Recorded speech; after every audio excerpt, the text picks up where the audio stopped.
जय जगन्नाथ। 12 महीने श्री मंदिर में त्योहार मनाए जाते हैं। आइए हम भी कुछ त्योहारों का आनंद उठाएं। प्रभु जगन्नाथ की दैनिक नीतियों के अलावा खास पर्व पर भगवान जगन्नाथ के खास त्योहार मनाए जाते हैं। खास वेश धारण कराए जाते हैं, जिन्हें देखने के लिए लाखों भक्तों की भीड़ जमा होती है। महापर्व जैसे रथ यात्रा, नव कलेवर को छोड़कर मंदिर में और भी कई त्योहार मनाए जाते हैं, जिनकी जानकारी हम आपके संग साझा करेंगे। आइए पहले हम डोल यात्रा एवं स्नान यात्रा की चर्चा करें। फागुन के महीने में दशमी से लेकर पूर्णिमा तक डोल यात्रा मनाया जाता है। इसे बसंत उत्सव या रंग उत्सव भी कहते हैं। इन दिनों रत्न बेदी से भगवान की चलंता मूर्ति मदन मोहन भगवान तथा श्री देवी को पालकी में बैठाकर मंदिर के निकट डोला बेदी पर लाकर विराजमान किया जाता है।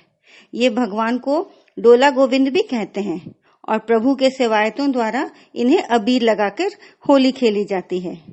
पूर्णिमा के दिन रत्न सिंहासन पर चतुर्धा मूर्ति को रत्न भंडार से आभूषण लाकर 32 प्रकार के स्वर्ण आभूषणों से सुसज्जित किया जाता है, जो अति मनमोहक दर्शन है।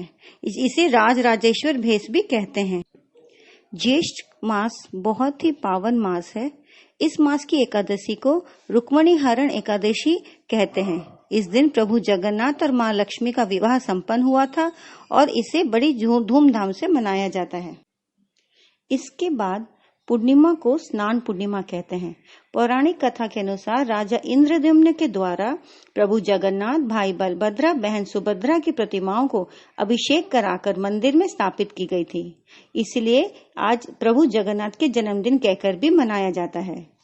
पूर्णिमा की पूर्व संध्या प्रभु की मूर्तियों को गर्भगृह रत्न बेदी से लाकर स्नान बेदी पर विराजमान किया जाता है। सुबह की नीतियां और बाल भोग के पश्चात मंदिर के उत्तरी दिशा में स्थित सोना कुआं से 108 कलशों में जल लाकर अभिमंत्रित करके चतुर्धा मूर्तियों को स्नान कराया जाता है। इन जल में हल्दी, जौ, चंदन, पुष्प और सुगंधित तेल मिश्रित करके तैयार किया जाता है। स्नान बेदी का यह अलौकिक दृश्य लाखों लोग दर्शन करके अपने पाप धोते हैं। भगवान जगन्नाथ को 35 कलशों से, भाई बलभद्र को 33 तथा बहन सुभद्रा को 22 और प्रभु सुदर्शन को 18 कलशों से अभिषेक किया जाता है। शाम को प्रभु का गजानन भेष किया जाता है, जिसमें भगवान काले हाथी और भाई बलभद्र सफेद हाथी का रूप धारण करते हैं। इस स्वरूप से भक्तों को यह संदेश मिलता है कि सारे देवी देवता सर्वोच्च परमात्मा के ही प्रतिबिंब हैं। स्नान पूर्णिमा के दिन प्रभु बीमार हो जाते हैं और अलग कमरे में रखे जाते हैं। राज वैद्य द्वारा उनकी चिकित्सा, उपचार, लेप, जड़ी बूटी दिया जाता है। इस अवधि को अणवसर कहते हैं। इस समय प्रभु दर्शन नहीं देते। वैद्यों द्वारा आयुर्वेदिक चिकित्सा से प्रभु एक पखवाड़े यानी 15 दिनों में स्वस्थ होकर भक्तों को दर्शन देने के लिए प्रस्तुत हो जाते हैं। तो क्या अणवसर में मंदिर बंद हो जाता है? भक्तों को मंदिर के दर्शन नहीं मिलते? जी नहीं। इस दौरान भक्तों के लिए गर्भगृह के बाहर पट्टचित्रों पर प्रभु की प्रतिमा अंकित करा के विराजमान किए जाते हैं, जिनकी नियम अनुसार पूजा अर्चना की जाती है। इन पट्टचित्रों को अणवसर पट्टी कहते हैं। सिंह द्वार के पास स्थित पतितपावन भगवान के दर्शन भी बंद हो जाते हैं और उनके सामने अणवसर पट्टी लगाकर पूजा की जाती है।